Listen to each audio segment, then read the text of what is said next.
This is Hannah Berner from Giggly Squad. O-Pill is the first over-the-counter daily birth control pill available in the U.S. Let's be real, getting a birth control prescription is not always easy, and it's so much admin. In fact, about a third of women face barriers to access prescription birth control. Between scheduling appointments, missing work, class, or just trying to exist, it's a lot. But now O-Pill is putting birth control in our control. O-Pill is a daily birth control that's FDA approved, full prescription strength, and estrogen free, and 98% effective when used as directed. Grab it online or at most major retailers, no prescription or doctor's appointment needed. So if you're thinking about birth control, check out O-Pill to see if it's right for you. Use code GIGGLY for 25% off your first month of O-Pill at OPILL.com. That's code GIGGLY at OPILL.com. Birth control in your control. We love to see it. We quilt this city with a comfy roll. Quilted Northern is quilted with 3 cushy layers for your comfort. The quilted comfort of Quilted Northern. Keep it quilted with Quilted Northern.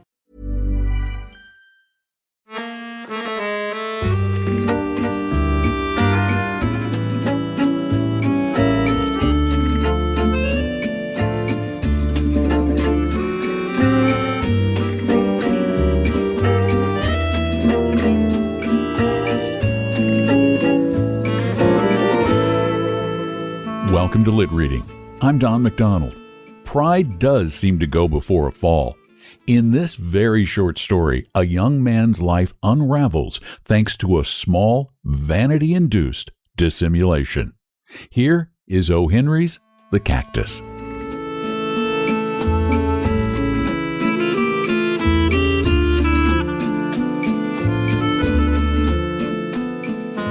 The most notable thing about time is that it is so purely relative.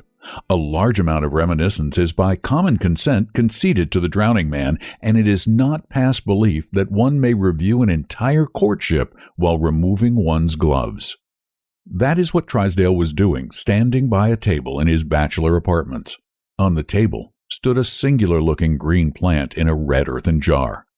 The plant was one of the species of cacti and was provided with long tentacular leaves that perpetually swayed with the slightest breeze with a peculiar beckoning motion. Trysdale's friend, the brother of the bride, stood at a sideboard complaining at being allowed to drink alone.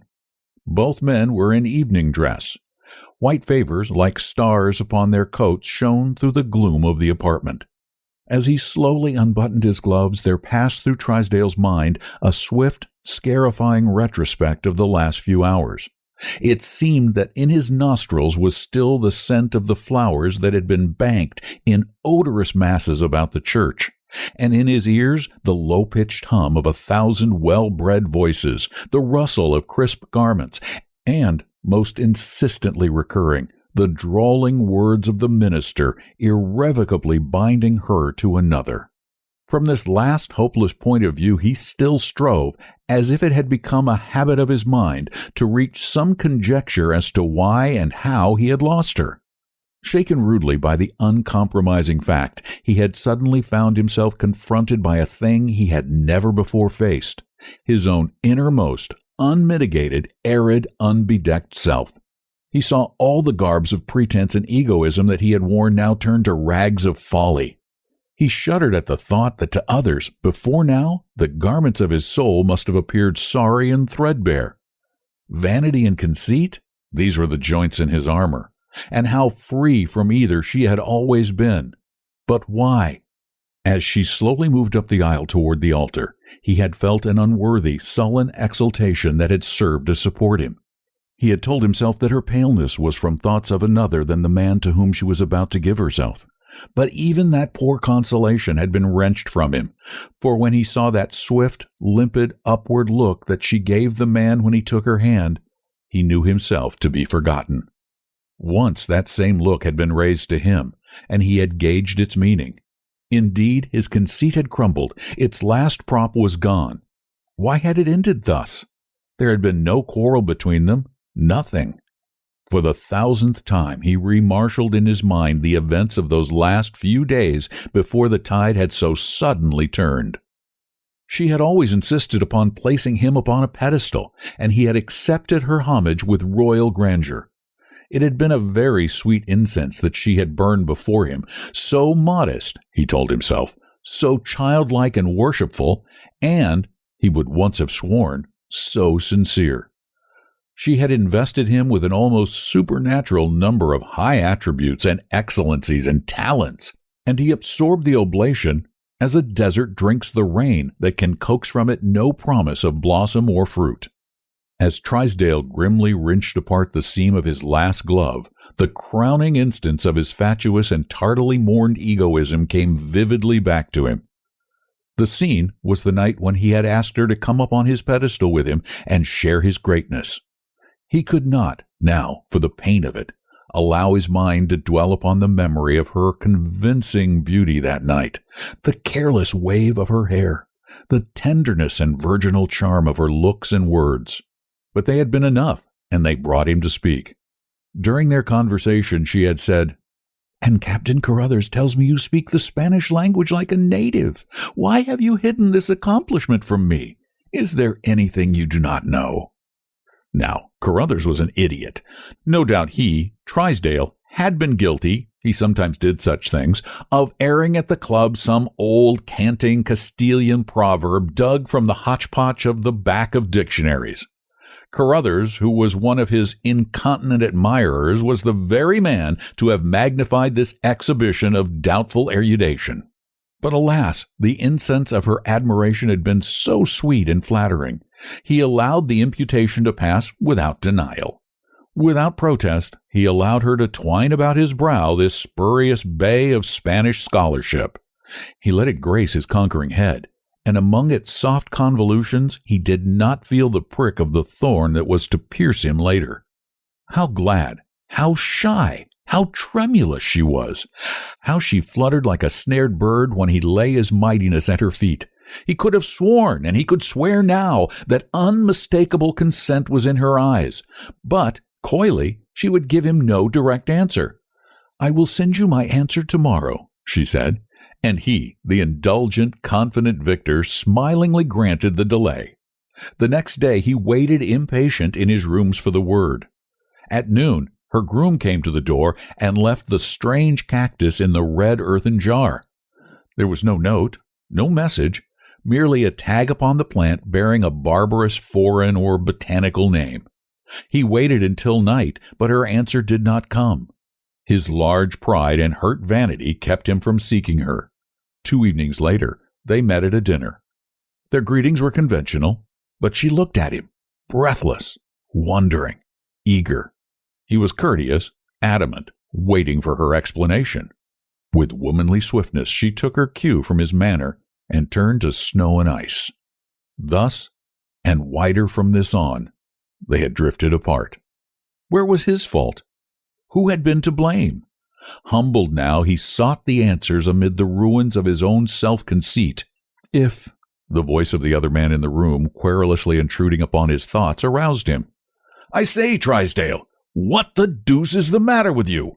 You look unhappy as if yourself had been married instead of having acted merely as an accomplice. Look at me, another accessory, come 2,000 miles on a garlicky, cockroachy banana steamer all the way from South America to connive at the sacrifice. Please to observe how lightly my guilt rests upon my shoulders. Only little sister I had, too, and now she's gone. Come now, take something to ease your conscience." "I don't drink just now, thanks," said Trysdale. "Your brandy," resumed the other, coming over and joining him, "is abominable. Run down and see me sometime at Punta Redonda and try some of our stuff that old Garcia smuggles in. It's worth the trip. Hello, here's an old acquaintance. Wherever did you rake up this cactus, Trysdale?" "A present," said Trysdale, "from a friend. Know the species?" "Very well. It's a tropical concern. Seen hundreds of them around Punta every day. Here's the name tag tied to it. Know any Spanish, Trysdale?" "No," said Trysdale, with the bitter wraith of a smile. "Is it Spanish?" "Yes. The natives imagine the leaves are reaching out and beckoning to you. They call it by this name, Bentomarme. Name means in English, come and take me."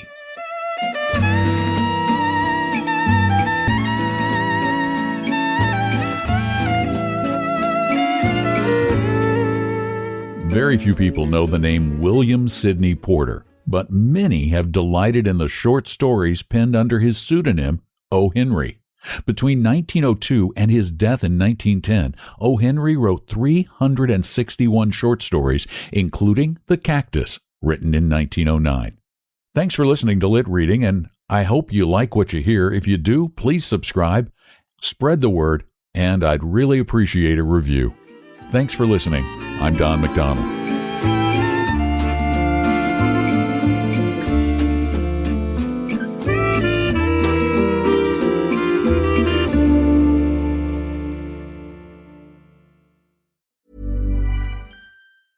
For 25 years, Brightview Senior Living Associates have been committed to creating a vibrant culture and delivering exceptional services, making Brightview a great place to work and live. If you're looking for a rewarding opportunity to serve your local community and grow, we want you to join our team. Brightview Senior Living is growing and actively seeking vibrant associates to join our community teams, including directors, healthcare, activities, hospitality, and dining. Apply today at careers.brightviewseniorliving.com. Equal employment opportunities. Text BV Jobs to 97211 to apply. Morning people wake up for peace and quiet.